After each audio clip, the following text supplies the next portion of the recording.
Netaji press conference कर रहे हैं, क्या है पूरा मामला? दरअसल अभी हाल ही में सरकार द्वारा खनन कारोबारियों को या तो यूं कह दीजिए कि लाभ पहुंचाने के उद्देश्य से उनका हित प्रभावित ना हो, इसके लिए सरकार ने पूरे उत्तराखंड की जो महाधिवक्ता की पूरी टीम है, मतलब जो सरकारी वकीलों की फौज है, उसको दरकिनार करते हुए सॉलिसिटर जनरल ऑफ इंडिया को इन खनन कारोबारियों की पैरवी करने के लिए आबद्ध किया है, एक तरह से एंगेज किया है। हमारा कहना यह है सरकार से कि जब प्रदेश के अंदर इतनी भारी भरकम महाधिवक्ता और उनकी टीम है, इतने सरकारी वकील 100-150 तमाम तरीके से मिला करके, और उस पर करोड़ों लाखों रुपया एक तरह से लुटाया जा रहा है, उसके बावजूद सरकार का इन पर विश्वास न होना, यह अपने आप में बहुत बड़ा गंभीर प्रश्न है कि आखिर सरकार क्यों सॉलिसिटर जनरल से पैरवी कराने पर आमदा है। दूसरी बात है कि इस प्रदेश के अंदर जो हमारे 100-150 सरकारी वकील हैं, क्या उनके अंदर काबिलियत नहीं है, या सरकार खनन माफियाओं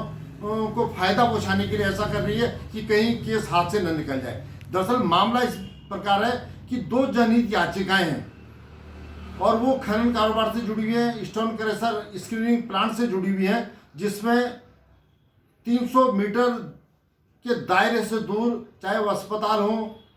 चाहे आवासीय क्षेत्रों, धार्मिक क्षेत्रों और तमाम जो स्कूल्स हैं, उनसे दूर रखने के लिए जो शासनादेश है, इस शासनादेश को जो ये हमारी पॉलिसी है, इसको चैलेंज किया गया है जनहित याचिकाओं के माध्यम से। लेकिन सरकार को डर है कि कहीं ऐसा ना हो कि ये पासा उल्टा पड़ जाए, और इसमें कोर्ट ने एक सुझाव भी दिया है, बार ने भी एक सुझाव उसको माना है कि अगर इन सभी स्टोन क्रशर्स हैं, स्क्रीनिंग प्लांट है, अगर इनको औद्योगिक आस्थान के अंदर रख करके, एक जैसे कोई औद्योगिक क्षेत्र घोषित करके वहाँ पर अगर ये कारोबार हो, तो जिससे न तो पॉल्यूशन होगा कोई ज़्यादा, उसके मानक भी पूरे होंगे, न इतना हल्ला गुल्ला होगा, न पर्यावरण इतना ज़्यादा दूषित होगा, इनको वहाँ रखने की। लेकिन सरकार को इसमें डर है कि कहीं अगर ये मामला उल्टा पड़ गया तो ये खनन जो कारोबारी हैं कहीं इनके जान ना ले लें, इनको कहीं जो है आफत ना आ जाए। ये बड़ा गंभीर मामला है, इसमें देखने की जरूरत है। सवाल ये है कि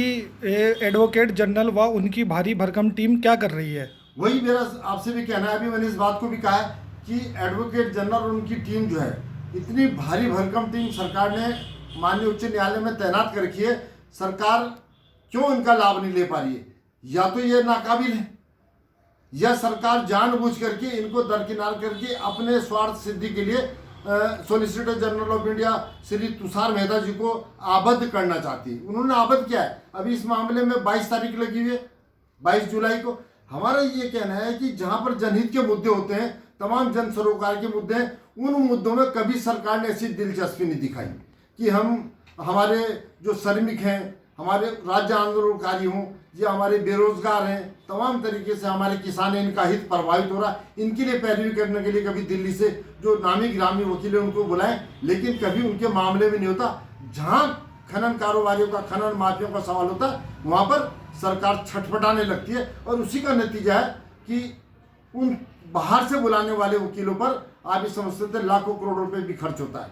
तमाम वैसे हमारे प्रदेश में खर्च हो रहा है। तो इस बारे में बहुत जल्दी हम और भी इसका खुलासा कुछ दिनों में हम करेंगे। ठीक है, धन्यवाद सर।